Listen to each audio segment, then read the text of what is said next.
Hello everyone, my name is Engineer Arjun Singh. Today I am going to tell you about different kinds of slabs, what are the reinforcement used in it, and what are its uses. So let's begin. Starting with the slabs are basically divided in two categories. One is the one-way slab and the second one is the two-way slab. In the one-way slab, basically, how do we decide whether the slab is one-way or it is a two-way slab? So basically the length and the width ratio, if the length L by B ratio is equal to or greater than 2, then we consider the slab to be as one way, and when the L by B ratio is less than 2, we consider the slab to be as a two-way slab.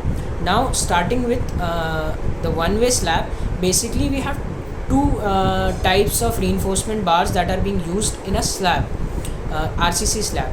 So one is the main bars and the second one is the distribution bars. The main bars are basically in a one way slabs are basically applied in a shorter on the shorter span. Let's assume we have a slab of 4 by 2 dimension, and we can now apply the main bars on the shorter span, on the 2 meter span. Now in the main bars in a one-way slab, we have cranks at the ends of the slabs. These are basically given to cater the bending which is being which will occur at the sides, and the distribution bars in one-way slabs are applied on the on the longer span.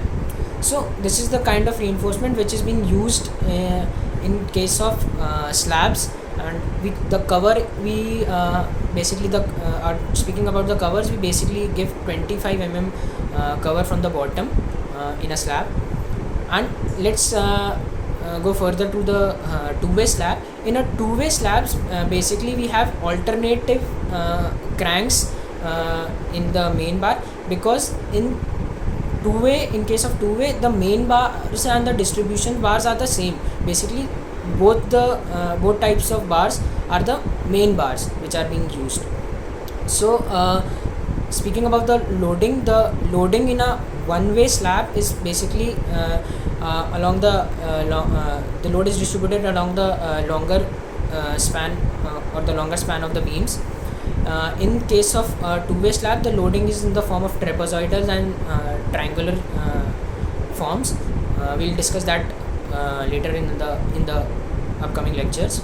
So these are the uses which are being used, these are the slabs which are being used depending upon the span, length, and upon these slabs can also the one-way slab can also be a bit less expensive, because the main and the distribution bars are different.